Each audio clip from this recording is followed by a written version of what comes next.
can I flee when near me is Yahuwah my Elohim? How can they stop me loving your name? Since I've heard it all has changed. How can they hold my lips to speak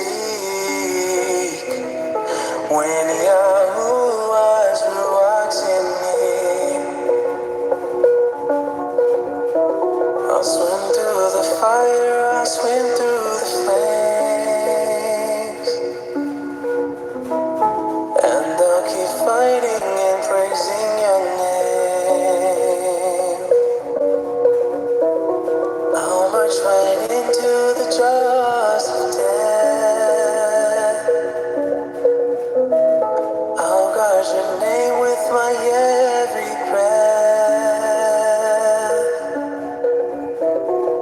You are the lamp unto my feet. You are the light unto my path. Although I walk through the valley of darkness, your rod and staff, they comfort me. You've made me shelter with your hand. You've kept me safely in your wings. You've kissed my coldness and made it warm. You filled my cup over with love. You are the apple of my eye. Oh, how I love your marvelous light. How can I fear when you are here? I will only fear you. Fear Yahuwah. Fear Yahuwah. Yahuwah.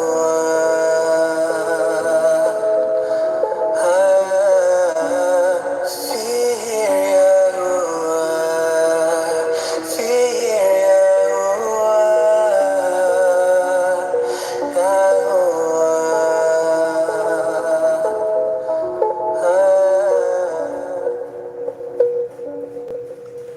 Hi, everybody. My name is Jason, I'm Caden. I'm Jaden. I'm Nicole. I'm Eli. and we are the Yahuwah and the Torah.net website. We're the Yahuwah and the Torah YouTube channel, and you guys are our family, and we are your family, and we are people of Yah. And for those who do not know what people of Yah are the people who are willing to obey the laws, statutes, and commandments of our Creator.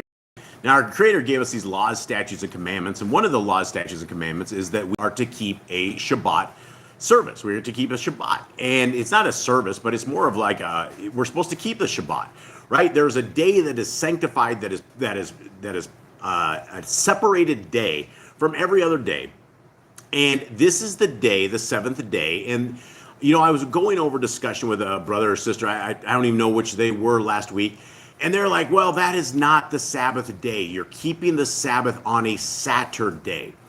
Now, here's a couple things to understand. Is number one is that because we are on the seventh day, we're not celebrating it on a Saturday. We didn't come into this day and go, yes, we made it to the very end. We are on a Saturday. We are keeping the Saturday.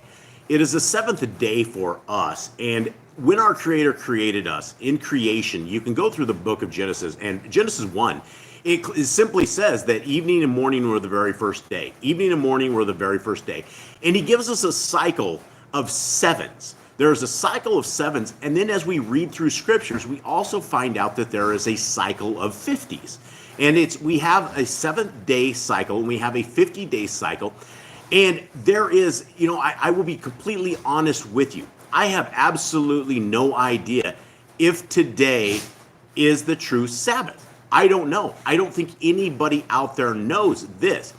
Now, the difference between those who are like, well, Jason, you shouldn't be keeping this day because it's not, you shouldn't even be keeping it. There's a difference between the people of our Creator and the people who are not of our Creator.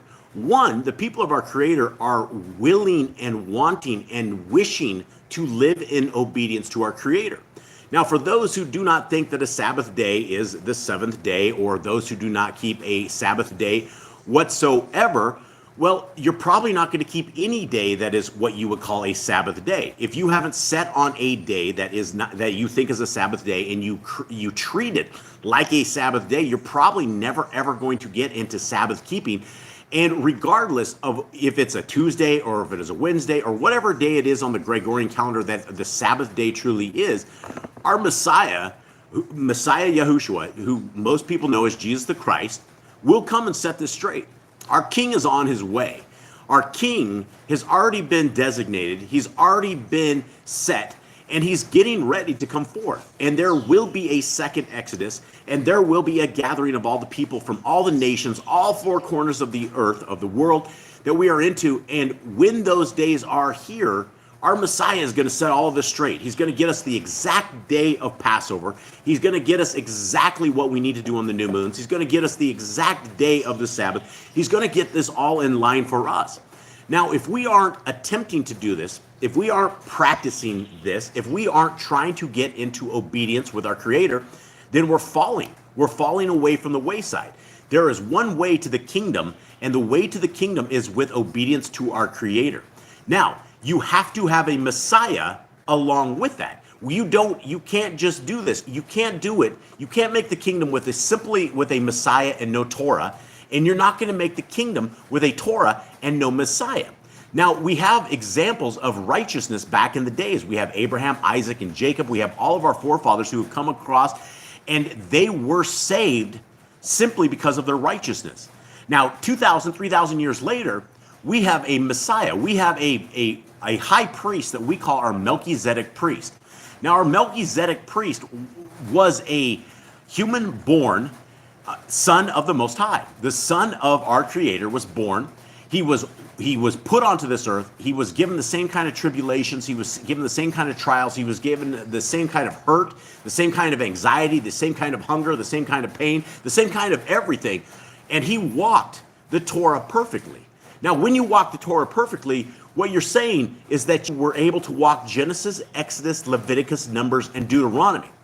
Now, inside of those books, we have about 180, 190 different commandments. You can probably stretch them out to about 215, 220, but they are commandments that are good for your life, that will bring fruit to your life. It will bring a tree. It will bring the right fruit that we need, that we will all gather one day under the hand of our Melchizedek priest. We will gather all under the guidance of our Creator. And when we follow obedience, and whatever day you decide that you want to keep Shabbat, and again, I'm not saying right here is the exact day, because there's a lot of people that celebrate it on Friday. There's a lot of people that celebrate it on Thursday. But one thing that I have not been able to come to any kind of conclusion on is the lunar keeping model.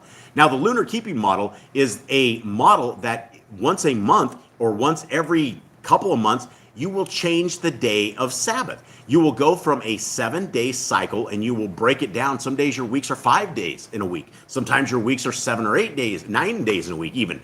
And you will break the cycle. That means you go 7 days, 7 days, 7 days, and then all of a sudden you either go 5 days and you break this, which mathematically speaking, our Creator is a wizard when it comes to mathematics and to understanding all of this.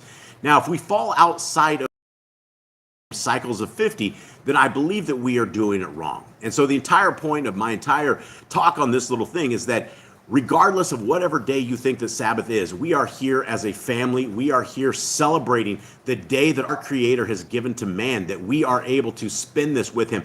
And this is the day that we are to spend this with Him in love, in patience, in just a restful state, that we are able to get close to Him. And this is exactly where we want to be. All right, Cade, will you please open us in prayer, my friend?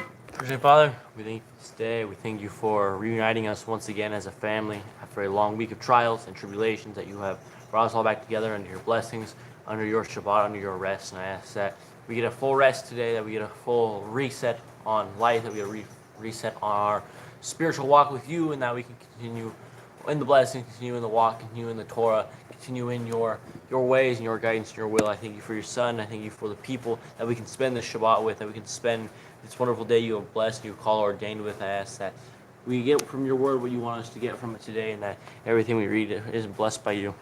In Yahushua's name, amen. All right. Thank you, Kate. I appreciate that. Jade, do you have our Yeah, interrupt real quick. Yeah, interrupt away, please. This is all part of our. I gotta find it again. Sorry. So Jeremy says the Sabbath day is in 700 languages. It says Sabbath. It's absolutely. I mean, what is it in like Jade? What is your Shabados? Right? So yeah, it's always Saturday. You know, it's always gonna be like in Portuguese and in Spanish. Always Sabbath translates to more like Sabbath, but then you get English and it's like Saturday. Yeah, and if you decide that you don't want to keep a Sabbath because you don't know what day it is, then you're never going to get into obedience with our Creator. And so if you set a day on when you believe the Sabbath is and treat it like a Sabbath, and the Sabbath day is there is no work, our oxen are not to work, our cattle are not to work, our kids aren't supposed to work, our people that you're not supposed to buy, you're not supposed to sell. It is a day set apart. If we get into this routine now, if we bond our lives to this, if we get calibrated with this, when Messiah Yahushua comes, he's going to get us all in line. We might be a day off. We might be a little bit off here and there. But the fact is that we will have been being obedient to our Creator, and I don't believe that we will be at faulted with it, because it's very clear when you read all the extracurricular books. It clearly says at the end times we're going to have our feasts off, we're going to have our Sabbaths off, our new moons are going to be off. We're all sorts of confused right now. So we're trying to get back into that routine. What do you have, Mystical? And also, Brother Glenn says the Mashiach kept the Sabbath on Saturday. I think he would have chastised the Pharisees for not keeping the correct day. Yeah, and that's the one thing about the lunar keeping method. And there's one thing that our family has that we didn't have a year ago. We had read through the Bible, but now we have completely read through the Bible. It has been we've gone through 103 scriptures. Sometimes some of the scriptures more than 6 times. Book of Genesis, and sometimes we even find them.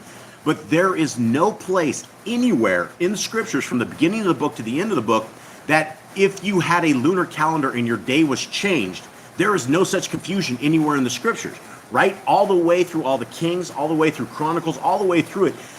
There was nobody that showed up at the temple 3 days late because they didn't get the memo that the Sabbath day had been changed. Imagine the confusion. And if there was that kind of confusion where our Sabbath days were constantly being changed every month, every week, every year, whatever it would be, there would be some sort of confusion. Somebody would have made it to the temple on the wrong day, and then, you didn't get the Levitical notes? Sorry, guys, that was actually changed. We changed that, and here's the new order of things. Our Creator is such a mathematical genius that he has these things dialed in, and it is an amazing thing. You have anything more on that, Mystical? Then Brother Glenn just said, Yah's calendar is simple and in order. This 5 and 7 day is confusing to all and not in order. His calendar and Torah are simple for all to understand. Yeah, absolutely. And you will get into these guys where the lunar calendars, and people will come on this channel and they will shoot us with arrows. They're like, oh, you're on the wrong day. You shouldn't be doing this. And like I said, I'll be honest, I don't know. And I have definitely investigated everybody's ideas, everybody's thoughts, everybody's write-ups. We've investigated everything. We're not just sitting here on a Sabbath and we're like, oh, well, it is the closest that we believe that we can get right now. And even though it comes across on a Saturday, we're not celebrating Saturn Day. We're not part of this Gregorian system. Unfortunately, we are, but we're not. We're trying to get set apart and trying to obey our Creator in the very best way that we possibly can.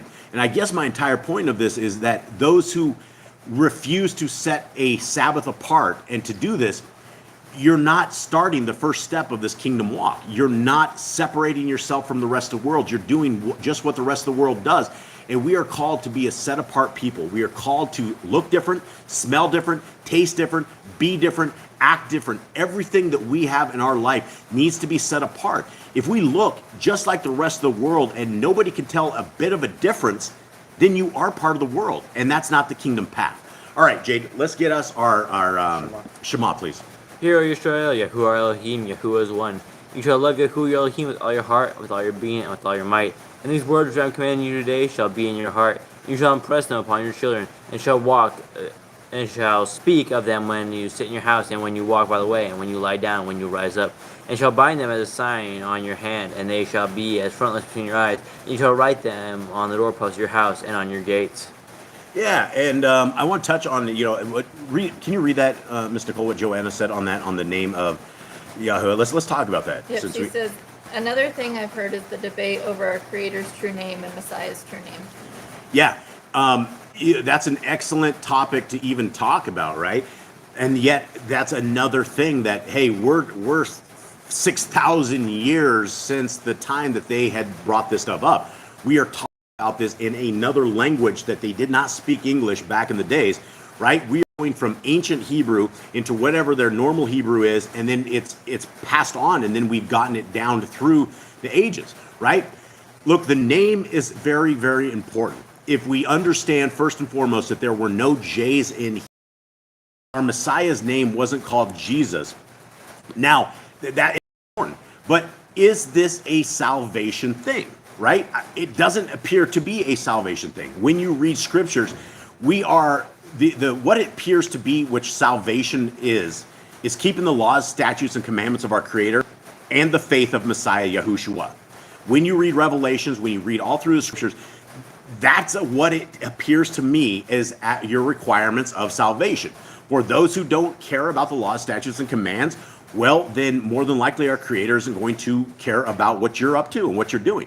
And the same for Messiah Yahushua. We have a religion of Christianity that it's all about Jesus. It's all about Messiah. There's nothing else. The laws and statutes and commands. Read from the beginning of Genesis to the end of Revelation. Very clear that it absolutely does matter. In fact, there's so many different places in there where Messiah says, if you love me, keep my commands. And then you will have people going, well, he only had 2 commands, to love God with all your heart, mind, and soul, and to love your neighbor as yourself. And I've gone over this before, and we've talked about this.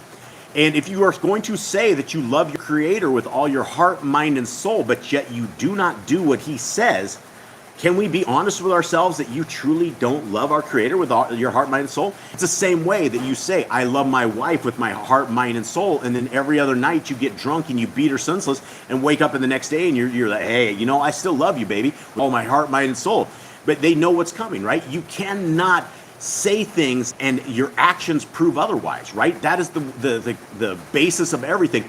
Our fruit is what shows our belief. And like James says, he will show us his faith by his belief, right? And then he will show his works by his belief. And that's what we are all called to do. Now, we're just about to go over the laws, statutes, and commandments. So before we do that, let's touch one final piece on this, the name of our Creator. We don't know whether it's Yahweh, Yahuwah, what else do we have, guys? What other names have we heard? Jehovah.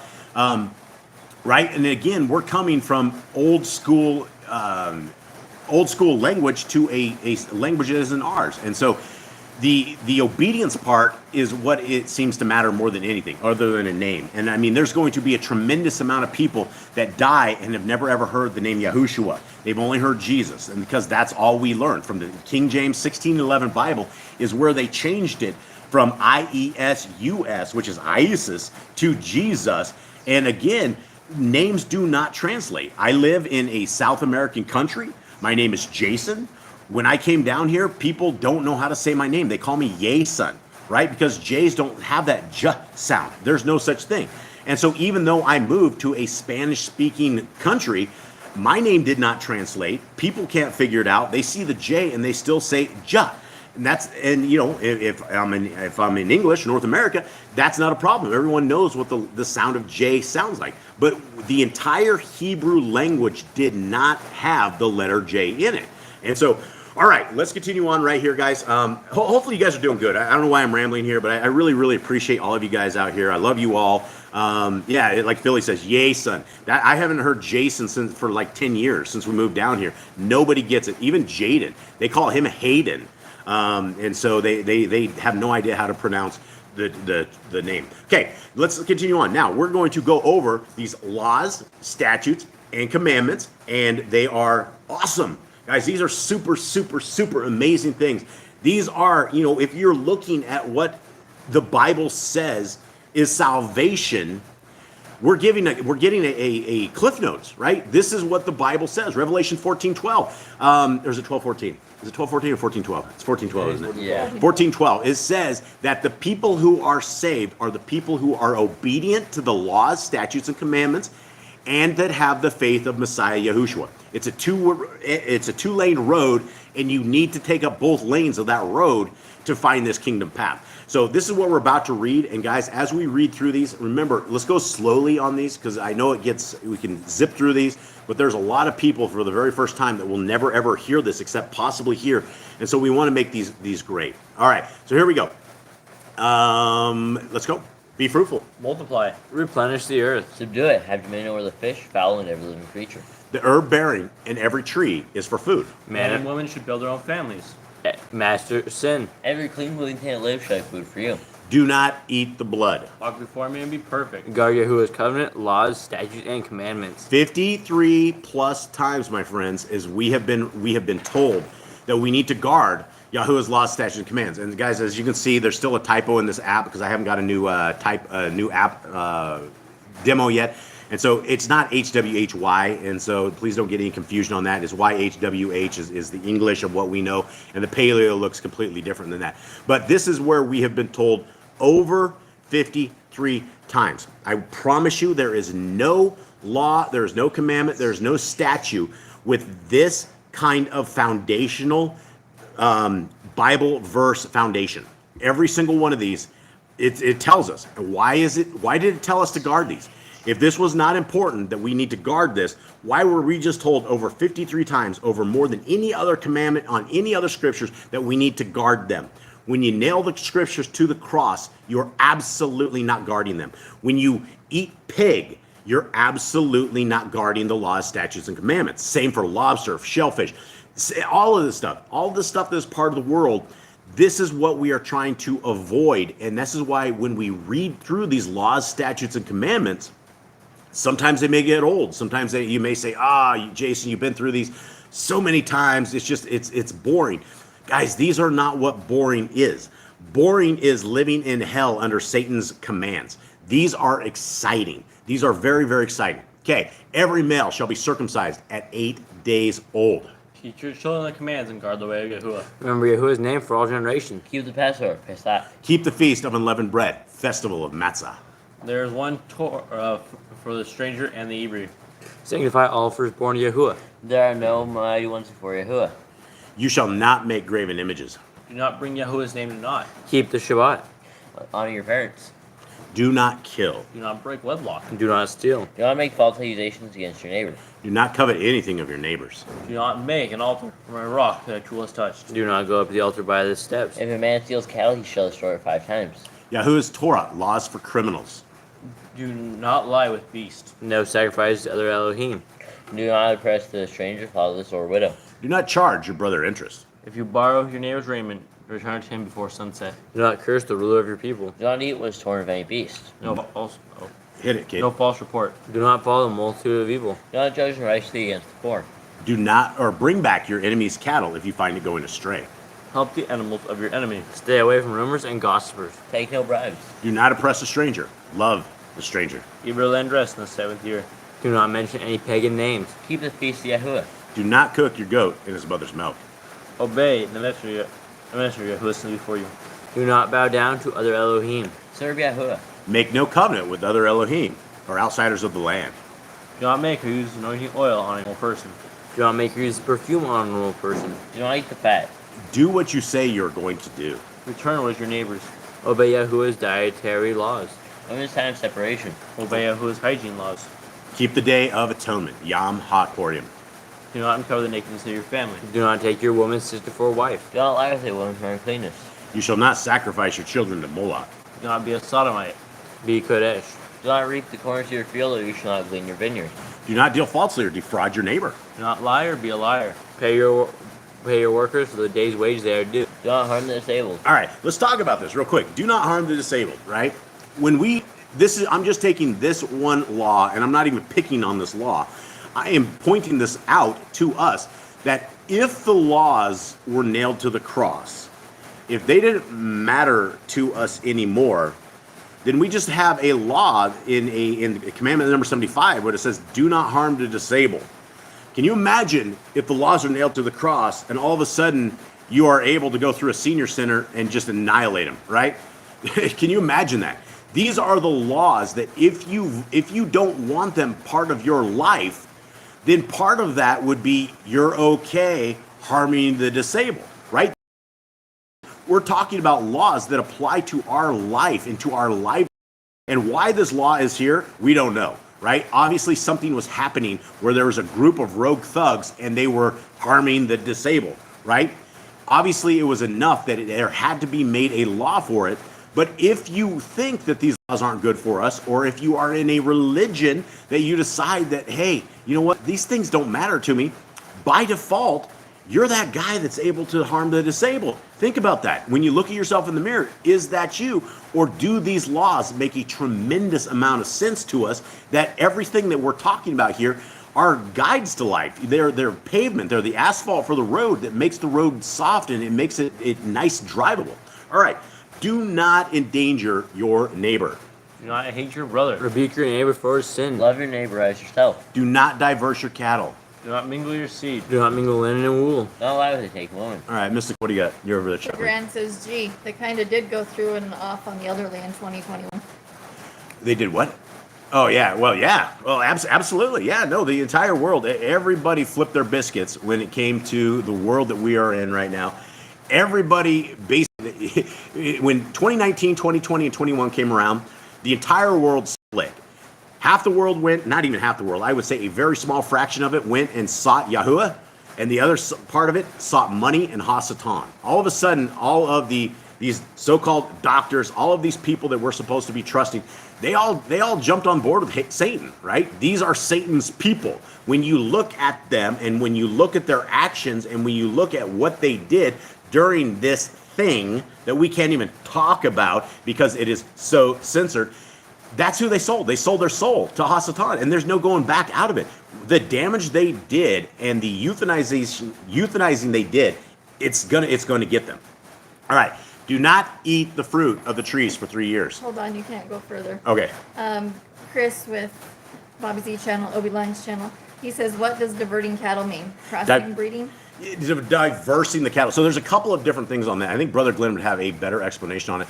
What did we come up with on that, guys? That was where it was like a giant oxen and like a small cow, right? Yeah, I think that was like pulling the plow, but I think you also like say don't crossbreed your animals. Yeah, there was a thing about crossbreeding, and there's also a thing about if you say you have a giant oxen that is super strong, and then you have like a donkey that is like half of it, and you put these things together, You make them pull a plow. make them try to pull it together, it messes with them. As well as also we came up with the conclusion that it was a lot about keeping your animals not from crossbreeding and various things of that sort. And one of the things that we've gotten down here in South America is that the cows they're kind of weird. They either have like Brahmas or they have like a mix of everything. And I know in the States it's a lot different because you'll run into just like straight Holsteins and the whole farm will just be strictly Holsteins. Down here, it is very, very rare that you ever find anything like that. And there is a diversity to these cows. There is a fundamental difference between all of them. Like some of the Holsteins are able to produce more milk while these other ones are unable to. And they've just crossbred everything down here. And it's just it's a mix of these things. And they're all kind of like mutts as far as cows go. And so I don't know if Brother Glenn has anything different on that. If you do, Brother Glenn, pop that in there on that side. And hopefully that kind of answers that. Anything else, Mr. Gold? No, that was it. Okay, 84. Do not eat the fruit of the trees for 3 years. Do not practice sorcery. Do not round your beard or the corners of your head. Do not cut yourself for the dead. Do not get tattoos. Do not prostitute your daughter. Do not defile your temple. Do not consult the medium. Respect your elders. Have correct weights and measures. Go ahead. Do not walk in the manners of the nations. Keep the feast of first fruits, the Shavuot, the Omer Count, and Pentecost. Keep the feast of trumpets, Yom Torah. Keep the feast of Sukkot, Shimni Atzoret. If you blaspheme the name of Yahuwah, you shall be put to death. If you kill your neighbor's animal, you must give him another. Repay injury for injury. Honor the Yobel, the Jubilee year, which this commandment right here, it probably doesn't seem like a lot of things. And I will be completely honest with you. I have no idea when the actual Jubilee year is or where we are at. As either or the 6 years, and we're supposed to let the 7th year rest. None of us will know this. But part of the commandment is to honor the Jubilee year, which is a 50s, right? It goes into 49 years, and then the 50th is the Jubilee year. If you're doing a lunar keeping model of Shabbat, you're going to be off, inside of 50 years, you're going to be off many days. You could be off 25 days by the time you make it to the end of 50 years. And so it would be extremely hard to honor the Jubilee year is if your 7s and 50s are going out of cycle. If that is the case, and you would literally have to have somebody with a calendar at all times to be able to figure this out if we were breaking cycles of 7s and 50s. Okay, confess your sins to Yahuwah and repay who you've trespassed. Wear easy on the four corner of your garments. The law never touches the corpse. Follow Yahuwah's Torah, laws of inheritance. The Torah of keeping your oath to Yahuwah. Do not add or take away from the word. Guard your soul. Learn to fear Yahuwah. You shall love Yahuwah with all your heart. Bind the Torah laws upon your hand and the frontlets between your eyes. Write the Torah laws on your doorposts. Do not tempt Yahuwah. Do what is right and good in the sight of Yahuwah. Do not be afraid of your enemies. Remember Yahuwah. Circumcise your heart. Cleave to Yahuwah. Swear by his name. Destroy graven images. Do not make an idol of Yahuwah as the pagans do to their Elohim. Rejoice in all Yahuwah has blessed you with. Do not do what is right in your eyes. Do not hearken to the words of false Nevi'im, prophets. Do not make any baldness between your eyes for the dead. You shall not eat any abominable thing. You shall give to a stranger clean food that dies of itself. Year by year. Lease? Do not borrow from the nations. Do not harden your heart nor shut your hand from the. Third month one of Yahuwah's calendar. 3 times a year, all males shall appear before Yahuwah. You shall make judges and officers in all your gates. Do not plant Asherah poles near the altar. There shall be 2 or 3 witnesses. Hearken unto the Nabai, prophet Yahuwah has chosen. The prophetess of Deuteronomy. Do not remove your neighbor's property line. How to deal with a false witness among Torah law keepers. The first child is to get double portions. If your brother's cattle or clothes are lost and you find them, you must return them. A woman should not wear what pertains to a man, nor a man wear what pertains to a woman. If you don't have birds next to the mother and the babies, or eggs, take the babies without the mother. If you build a new house with a flat roof as we lived on, you must put a railing around it. Do not be a prostitute. Do not use dirty money. Laws of divorce. Do not take it from the millstone for a pledge. If you enter his house to get your payment, he must bring it to you or return his clothing before sunset if that was his pledge. Do not oppress a hired servant that is poor and needy. Every man should be put to death for his own sins. Do not go back with forgotten sheep. Leave it for the stranger, fatherless, and widow. Do not muzzle your ox when he treads out grain. If your brother dies and has no child, you shall take his wife and his firstborn after your brother.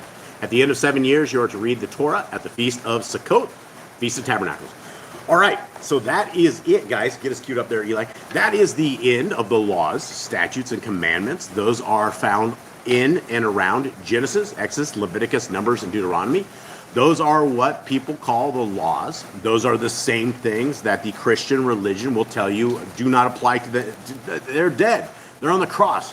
When Jesus died, he nailed them to the cross and he fulfilled them, which means we no longer have to keep them, which is exactly what they say. And what I'm saying is that that's a complete lie out of the mouth of Hasatan, because they absolutely do matter to us.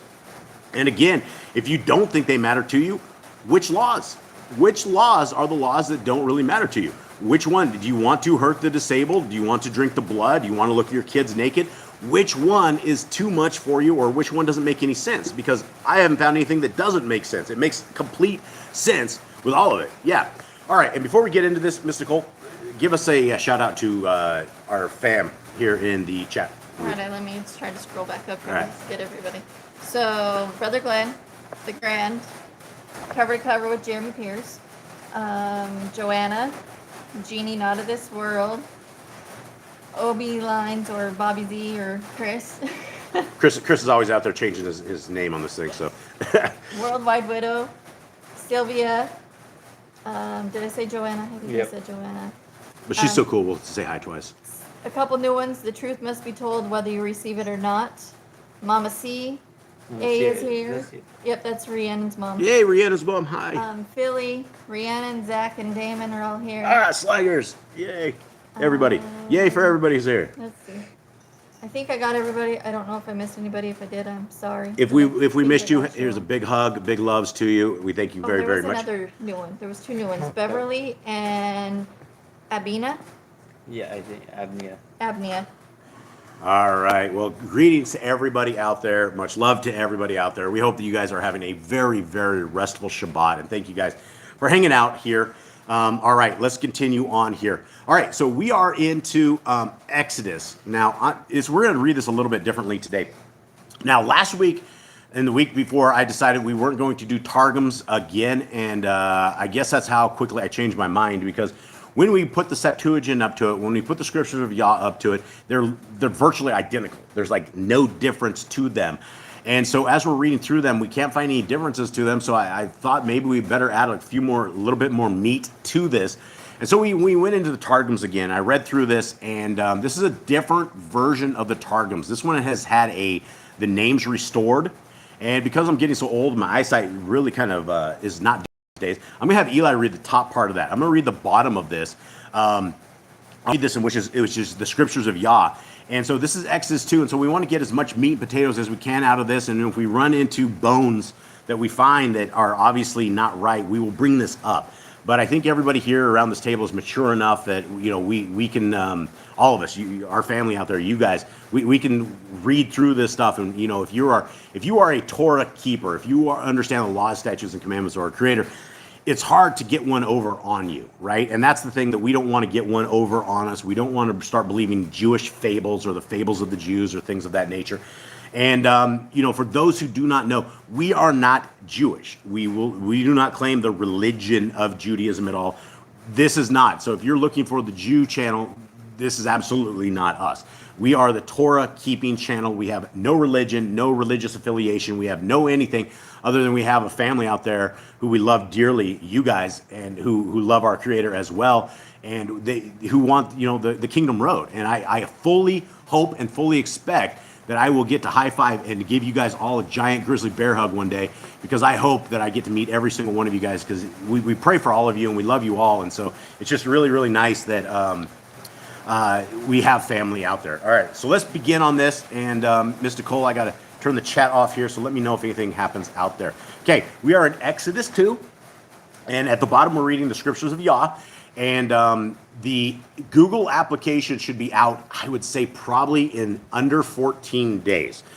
We actually had to pull the scripts back from our coder guy because there was a couple of quotes that as Nicole was going through things, even though we've been over some chapters some books more than 6 times with 4 people at a group, there is a very, very complex manuscript. And so we had everything completely done, and then we found a couple of the quotes, and so Miss Nicole is going line by line by line on every single verse just to make sure this is really good. So she will hopefully have this back into the coder's hand under 5 days next week at some point, and they're ready to bust a move and to get this completely out there. So when this Google Android app is out, it will have 103 books in it. Everything from the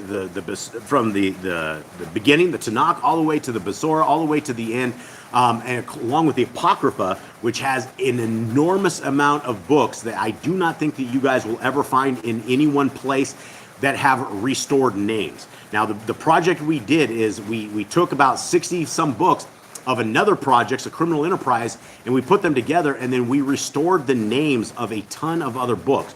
All of the testaments of Jacob, the sons of Jacob, we restored that name. We took out all the pagan names. We brought this.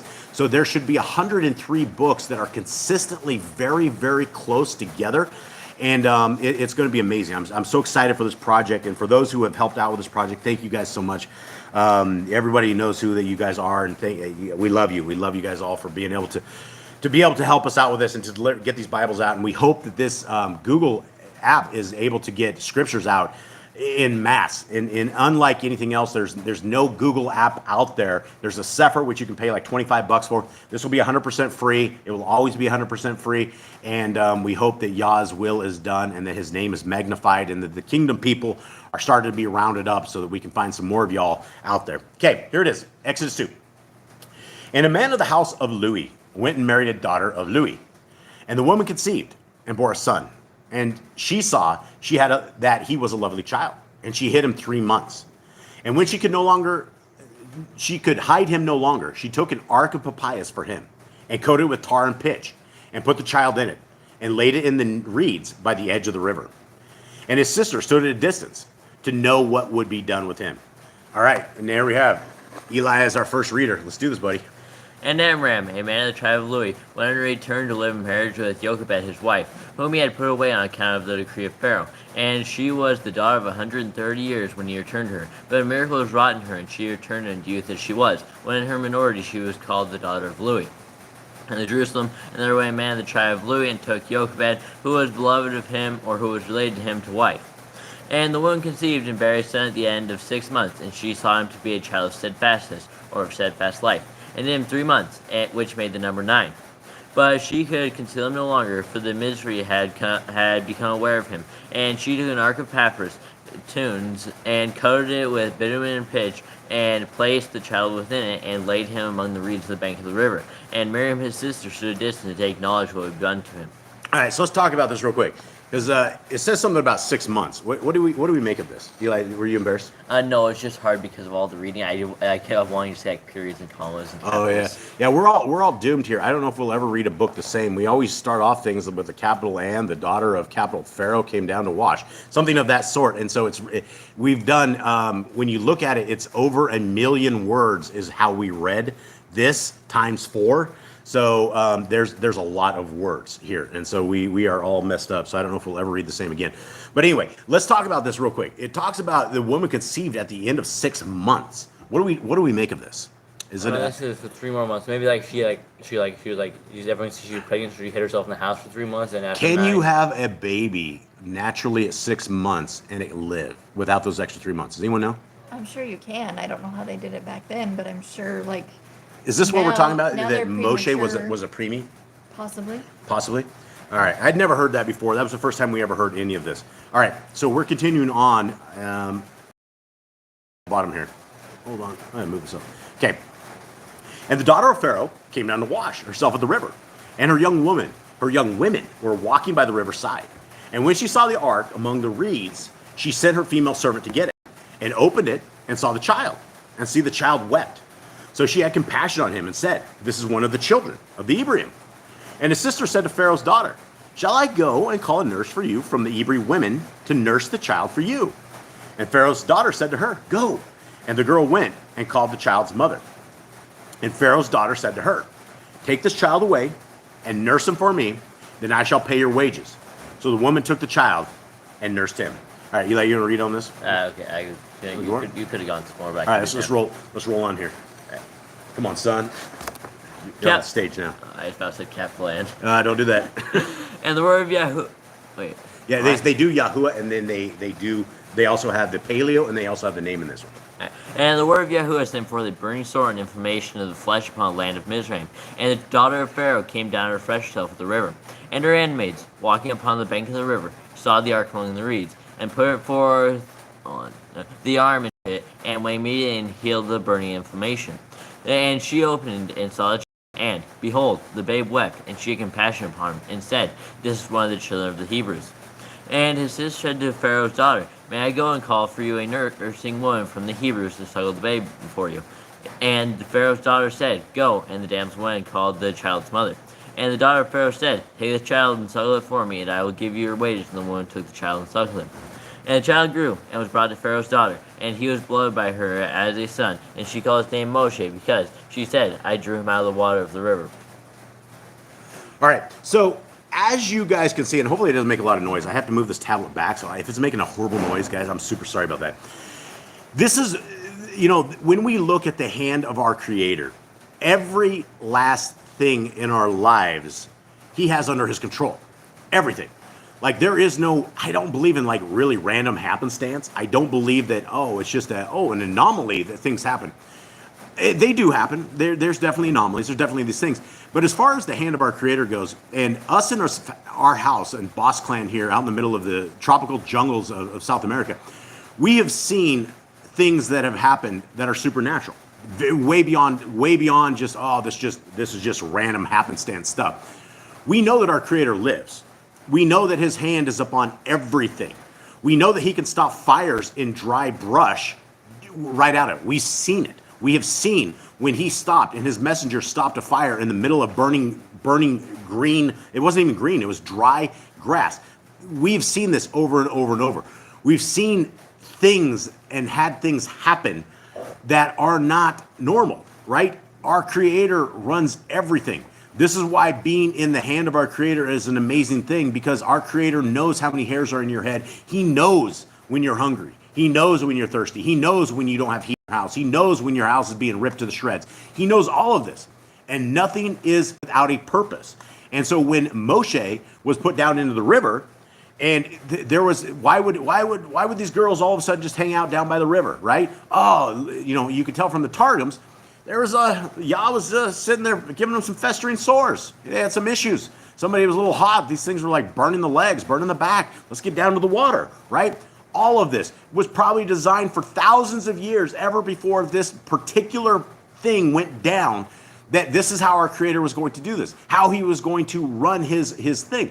And this is why you want to be on the side of our Creator. The devil is just a second-hand loser. He's a complete loser in all of this. All he wants is the glory of our Creator, and he can't design anything.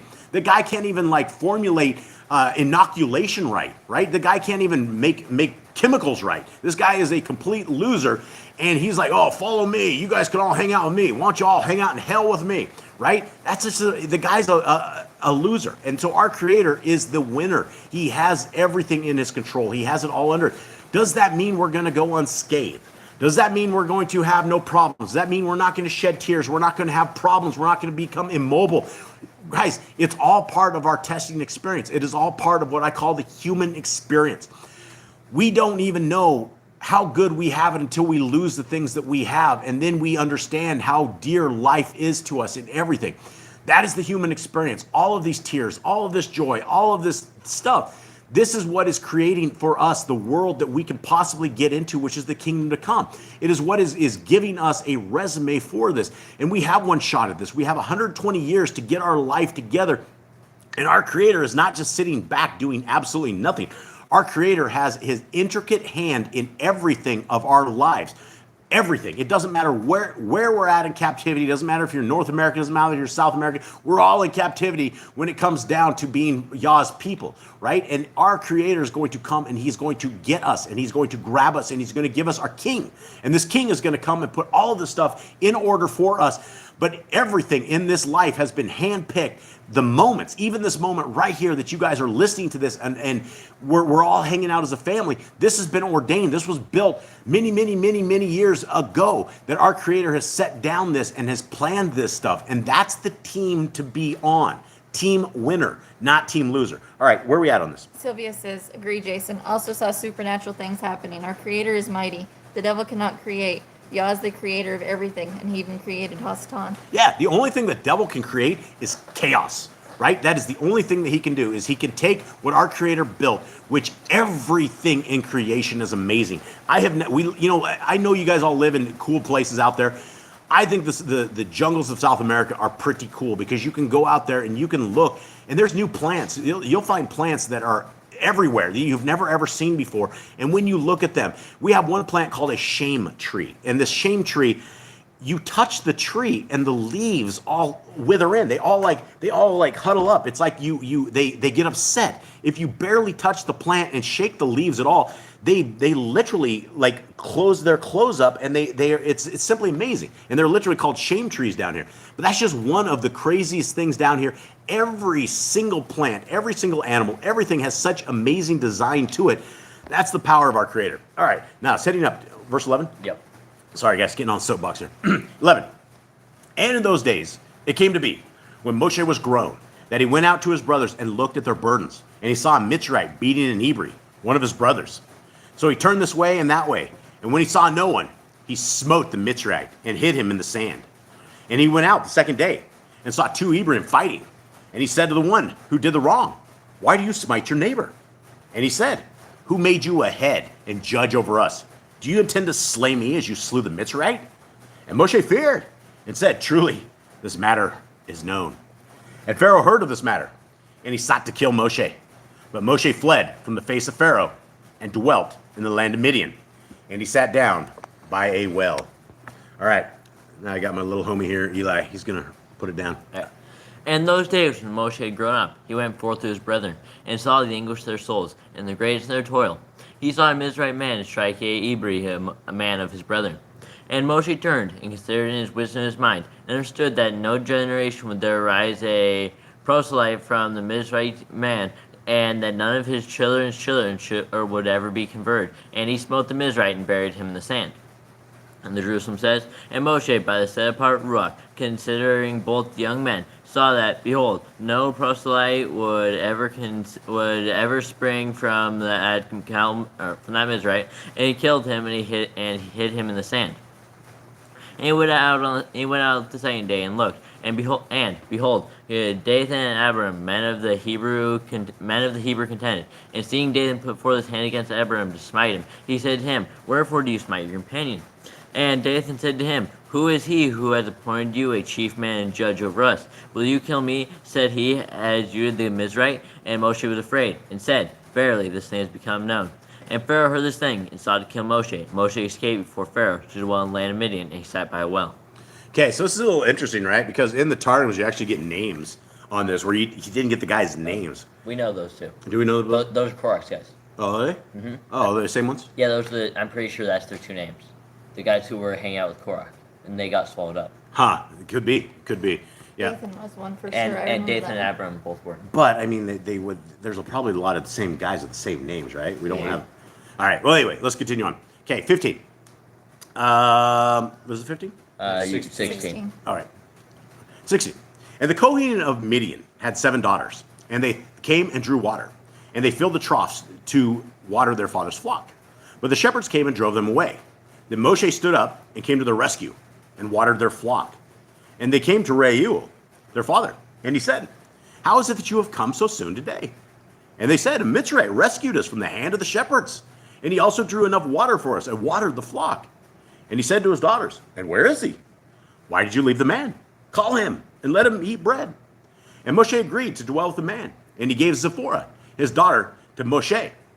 And she bore him a son. Actually, I'm going to stop right there because I think this is just skipped out on about like 10 years of stuff, right? And so this is what you do not get in regular scriptures is you miss out between verse 20 and 21 is about, what is it, 10 years? 10-year span? All right, so Eli, go ahead and read from the Targums. All right. I don't think it tells it in the Targums, does it? Yeah. And the priests of Midian had 7 daughters, and they came and drew, and filled the watering troughs to give drink to the flocks of their father. But the shepherds came and drove them away. And Moshe arose in the power of might, and rescued them, and gave the flocks drink. And they came to Reuel, their grandfather, who said to them, How is it that you are come so early today? And they replied, A Mizraite man not only delivered us from the hand of the shepherds, but also himself drew and watered the flock. And he said to his sons' daughters, And where is he? Why did you leave the man? Call him, and let him eat bread. But when Reuel knew that Moshe had fled for Pharaoh, he cast him into a pit. But Zipporah, the daughter of his son, maintained him with food, secretly, for the time of 10 years. And at the end of 10 years, it brought him out of the pit. And Moshe went into the bedchamber of Reuel, and gave thanks and praise for 𝐤𝐄, who by him would work miracles and mighty acts. And there was shown to him the rod which was created between the evenings, and on which was engraved and set forth the great and glorious name, with which he was to do the wonders of Mizraim, and to divide the sea of Suf, and to bring forth water from the rock, and it was fixed in the midst of the chamber. And he stretched forth his hand at once and took it. Then, behold, Moshe was willing to dwell with the man, and he gave Zipporah, the daughter of his son, to Moshe. And that's it. All right. So I think we should. There's some things definitely we should discuss on this thing because So right after the midstream, he doesn't end up straight in Midian. He ends up in is it Cush? Mhm. Yeah, Cush, and he becomes like king and rules them and everything. A lot of the big story happens there. Then when he ends up at the well, he defends Midian. Is that Jethro, Reuel? How are we calling him right now? Well, he's Reuel. Reuel. So he defends his daughters, and he comes and he said, "Come here." Then he ends up sticking Moshe in jail for 10 years. Yeah, and there's a difference between definitely a difference between Jasher's account and this account. Jasher says he went to a prison. This says he's in a pit.